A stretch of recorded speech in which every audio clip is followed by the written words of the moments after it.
আসসালামু আলাইকুম ভিউয়ার্স, কেমন আছেন সবাই?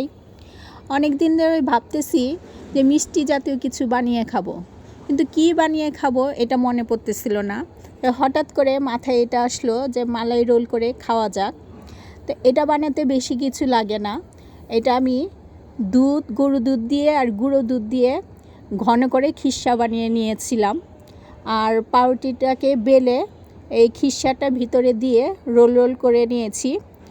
অনেকগুলো রোল বানানোর পর এরপর আমি করলাম গরুর দুধ আর গুঁড়ো দুধ, অ্যারারুট বার্লি, চিনি, কেওড়া জল, পেস্তা বাদাম, কাজু বাদাম, কিশমিশ আর চিনি এই সব দিয়ে আমি দুধটাকে ঘন করে নিয়েছি।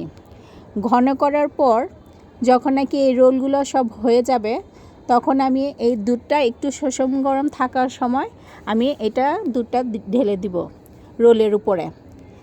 এরপর কিশমিশ, বাদাম এটা আপনি যেভাবে খুশি আপনি ডেকোরেশন করে নিতে পারেন যাতে দেখতে সুন্দর লাগে, আর খেতেও খুব মজা হয়েছিল।